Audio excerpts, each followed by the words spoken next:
چڑیوں کی زبان سمجھتی ہیں، طوطوں کی زبان سمجھتے ہیں. تو میں نے اپنی پیاری سی چڑیاں جو بابل کی چڑیاں ہوتی ہیں ان کے لیے ایک 5 چڑیاں چنی ہیں میں نے، جو پیچھے چوں چوں کرتی نظر آ رہی تھی مجھے. تو ان میں سے پہلی چڑی سے میں گزارش کروں گا کہ میری پیاری سی بیٹی پہلے آئے، نمبر 1. اور ریگارڈنگ جسٹ ادھر آؤ بیٹا، میرے پاس آؤ، نیچے ڈائس پہ نہیں، یہاں پہ آنا آپ نے.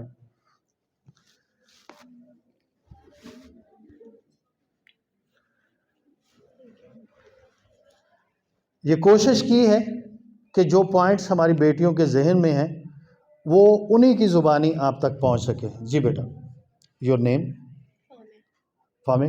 مائک کلوز رکھیں گے، اور مائک کا پروٹوکول یہ ہے کہ یہاں سے آپ کا ساؤنڈ سافٹ، کیونکہ ہمارے جو کان ہیں یہ سننا نہیں چاہتے 20 ڈیسیبل سے زیادہ جو وائس ہوتی ہے اریٹیٹ کرتی ہے.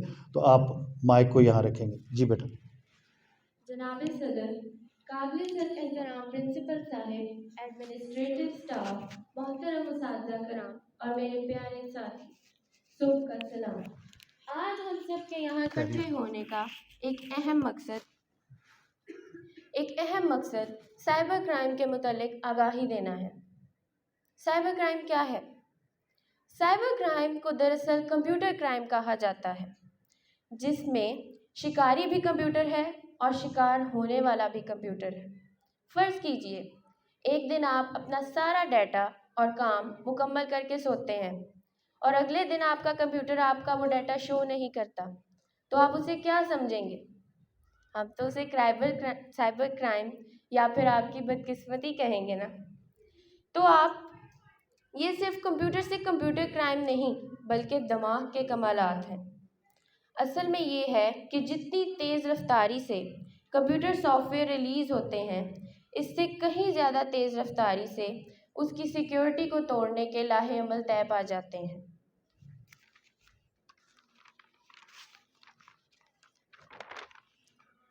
دراصل سائبر کرائم گناہ کی دلدل میں سب سے زیادہ خطرناک کرائم کہلائے جاتے ہیں، کیونکہ اس کے ذریعے آپ نہ صرف کمپیوٹر تک رسائی پا لیتے ہیں بلکہ اس سے آپ دوسرے کمپیوٹر کی پرائیویسی کو بھی مالک بن جاتے ہیں. آج دنیا میں سائبر کرائم تیزی سے بڑھ رہا ہے. اس وقت پاکستان میں 44 ملین لوگ سوشل میڈیا کا استعمال کر رہے ہیں، اور 3G اور 4G کے بعد ایک تیز ترین اور ایفیکٹو میتھڈ آف کمیونیکیشن بن گیا ہے. لیکن اس تمام تر تیزی کے ساتھ ساتھ پوری دنیا میں سائبر کرائم میں اضافہ ہو گیا ہے. اس طرح پاکستان میں بھی سائبر کرائم ایک ایمرجنگ کرائم کے طور پر سامنے آ رہا ہے، جس میں پاکستان بھی بچا نہیں رہ سکا. پچھلے 4 سال میں پاکستان میں ہونے والے سائبر کرائم میں 5 گنا اضافہ ہو چکا ہے. پاکستان فیڈرل ایسوسی ایشن ایجنسی اور سائبر کرائم یونٹ کے ایک اندازے کے مطابق 2008 میں سائبر کرائم سے متعلق 287 کیس رجسٹر ہوئے، جبکہ 2010 میں ان کی تعداد بڑھ کر 312 ہو گئی. یہ بحث یہیں پر ختم نہیں ہو جاتی، بلکہ ایسی بہت سی مثالیں ہیں جن کے برے استعمال سے انسانی زندگی بہت متاثر ہوئی ہے، جن میں انٹرنیٹ کی زیادتی اور ہیکنگ وغیرہ شامل ہیں. تو میں اپنی پیاری سی دوست فاطمہ کو بلانا چاہوں گی.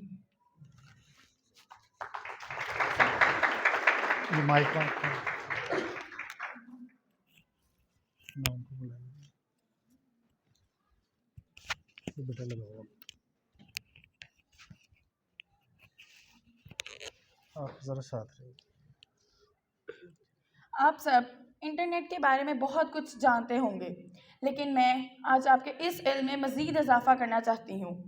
آج پوری دنیا میں تقریباً 96% سے 97% لوگ انٹرنیٹ کا استعمال کر رہے ہیں، لیکن بہت سے لوگ اس کا غلط استعمال بھی کر رہے ہیں.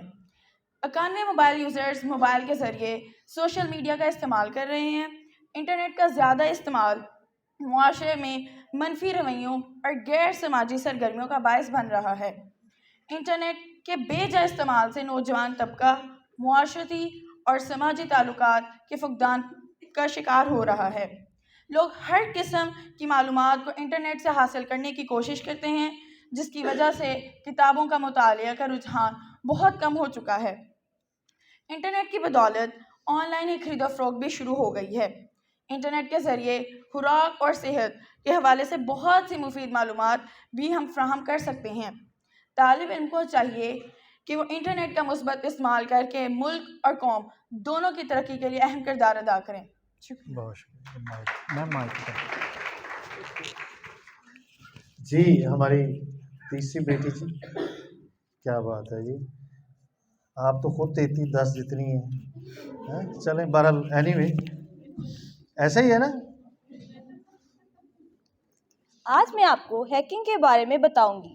روزمرہ زندگی میں ہیکنگ کا لفظ ہم سب سنتے ہیں اور یہ لفظ آج کل کے دور میں عام بھی ہو گیا ہے اور بہت سے لوگ اس کا شکار بھی ہو گئے ہیں۔ ہیکنگ کی تاریخ کو 51 سال ہو گئے ہیں۔ پہلے ہیکر کا لفظ مثبت طور پر استعمال ہوا کرتا تھا، جس کا مطلب یہ تھا کہ ایک ایسا شخص جو لکھے جانے والے پروگرام کو بدل سکتا۔ لیکن آج کل کے اس دور میں انٹرنیٹ ہیکنگ کے منفی استعمال کی وجہ سے بہت سے لوگ اس کا شکار ہو گئے ہیں۔ سینکڑوں لوگوں نے دوسرے لوگوں کے کمپیوٹرز کو ہیک کر کے ڈیٹا چرانا شروع کر دیا ہے۔ پہلے ہیکنگ کا استعمال صرف بالغ لوگ کرتے تھے، لیکن اب کم عمر نوجوانوں نے بھی استعمال کرنا شروع کر دیا ہے۔ ہیکنگ کے غلط استعمال کی وجہ سے نہ صرف معاشرہ تباہی کی طرف جا رہا ہے، بلکہ بہت سی غیر سماجی سرگرمیوں کا شکار ہو رہا ہے۔ لوگ جانے انجانے میں، خاص طور پر ینگ جنریشن، یہ جرم کر کے اپنے اور دوسروں کی زندگی کو برباد کر رہے ہیں اور اپنے والدین کے لیے مسائل پیدا کر رہے ہیں۔ شکریہ۔ تھینک یو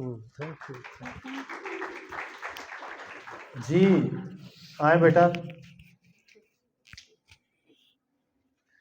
یہ آپ نوٹ کیجئے گا کہ ٹاپک ایک ہے لیکن اس کے یونرز ڈیفرنٹ ہیں۔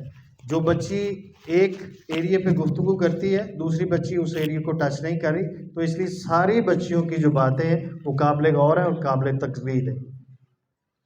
God bless you all of you. The topic I'm going to discuss is Wi-Fi password. It's illegal to knowingly, without permission, use someone else's internet services, email, data processing, storage, internet, or computer time. This is treated as a misdemeanor if it is a first-time offense with no injury. The most common practice that hackers use is called sniffing.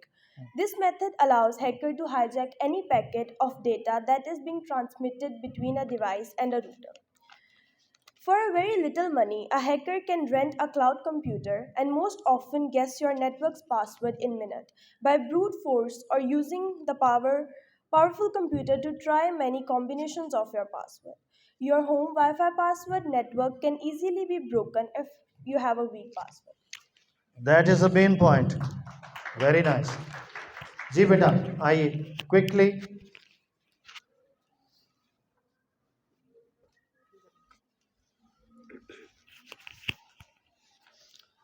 God bless you to all. Cyber crime security ہے کیا؟ آج کے دور میں جہاں ہمارا معاملات زندگی تقریباً سبھی کام کسی نہ کسی آن لائن اپلیکیشن سے بآسانی ہو جاتے ہیں، اور دوسری جگہ ہمارا جو سا قیمتی ڈیٹا ہے وہ بھی غیر محفوظ ہے۔ ایسا شخص جو سائبر سیکیورٹی کے قانون کو توڑنا جانتا ہے اور خفیہ طریقے سے اس کو چوری کرنا جانتا ہے، تو اس کو کمپیوٹر کی دنیا میں ہم ہیکرز کے نام سے جانتے ہیں۔ سائبر سیکیورٹی میں ہم انہی ہیکرز کے حملوں سے اپنے computers, mobile devices, electronic systems, networks اور ڈیٹا کو محفوظ رکھتے ہیں۔ سائبر سیکیورٹی کو انفارمیشن ٹیکنالوجی سیکیورٹی اور الیکٹرانک انفارمیشن سیکیورٹی کے نام سے بھی جانا جاتا ہے۔ انفارمیشن ٹیکنالوجی میں موجود ہر ایک چیز کی حفاظت سائبر انفارمیشن سیکیورٹی میں آتی ہے۔ سائبر سیکیورٹی کو عام طور پر کچھ اقسام میں تقسیم کیا گیا ہے۔ درج ذیل سفارشات ایک عام صارف کو سائبر حملوں سے خود کو محفوظ رکھنے میں مددگار ہو سکتی ہے۔ عوامی مقامات پر فری وائی فائی سے ممکنہ حد تک گریز کریں۔ اپنے موبائل فون، لیپ ٹاپ، ٹیبلٹس کو ہمیشہ پاس ورڈ کی مدد سے محفوظ رکھیں۔ اپنے تمام social media accounts, on line banking کے لیے نمبروں اور علامتوں کے امتزاج پر مشتمل پاس ورڈ بنائیں۔ ایسے پاس ورڈ مضبوط تصور کیے جاتے ہیں اور عموماً ہیکنگ کرنا مشکل ہوتا ہے۔ کسی بھی سافٹ ویئر یا اپلیکیشن کو انسٹال کرتے وقت یقینی بنائیں کہ آپ اسے قابل اعتماد ذریعہ سے حاصل کر رہے ہیں۔ اس طرح آپ اس بات کا یقین کر سکتے ہیں کہ جو اپلیکیشن گوگل پلے سے تصدیق شدہ ہے یا نہیں۔ غیر تصدیق شدہ اپلیکیشن کو انسٹال کرنے سے گریز کریں۔ اپنے موبائل فون، لیپ ٹاپ اور ٹیبلٹ میں انسٹال شدہ ایپ کو باقاعدہ سے اپڈیٹ کریں۔ آپ جو تخلیق کار ایپس کو بہتر بنانے میں مسلسل کام کرتے ہیں، جس کا مقصد جدید ترین فیچرز متعارف کروانا ہے اور سیکیورٹی کو بہتر بنانا ہے۔ ایپلیکیشن نئے ورژن پرانے ورژن سے نسبتاً محفوظ ہوتے ہیں۔ The other most important practice which you all should know is do not share your location with a particular person. You can stop sharing your location with a particular person by going to Find My app, going to the People tab, select the individual and tap Stop My location. If you stop sharing your location in Find My, if a person will not receive a notification, but they will be able to see you on their list of friends. If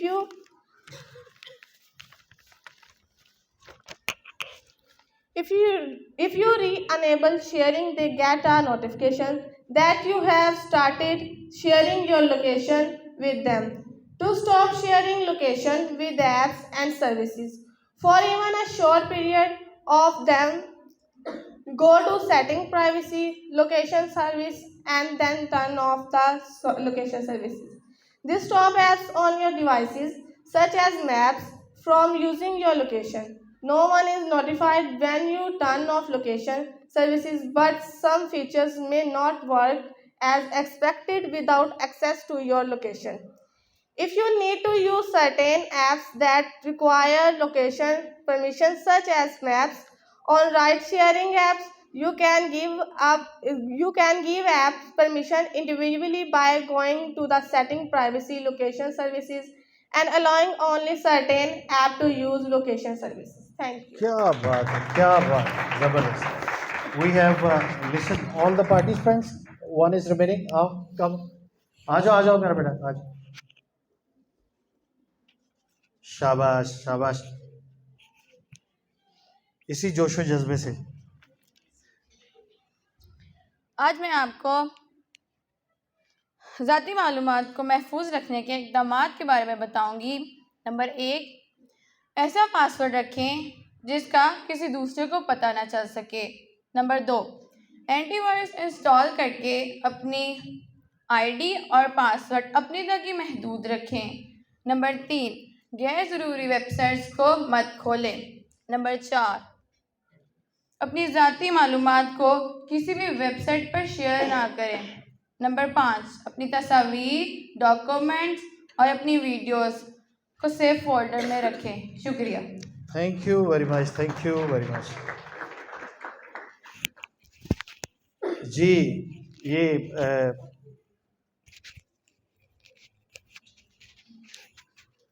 the message you can take to your home.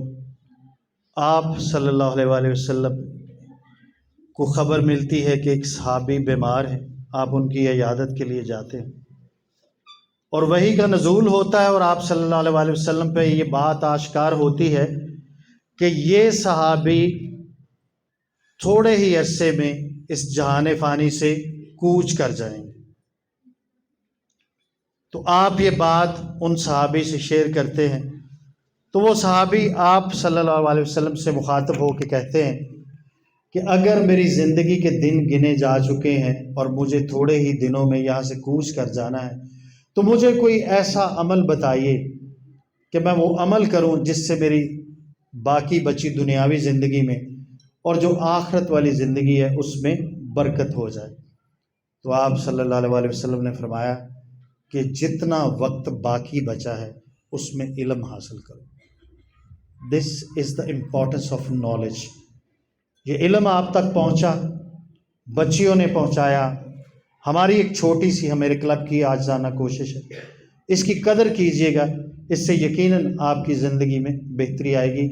آپ کے discipline کے لیے، آپ کے patience کے لیے اور آپ کی عزت افزائی کے لیے میں بہت شکر گزار ہوں۔ بہت شکریہ۔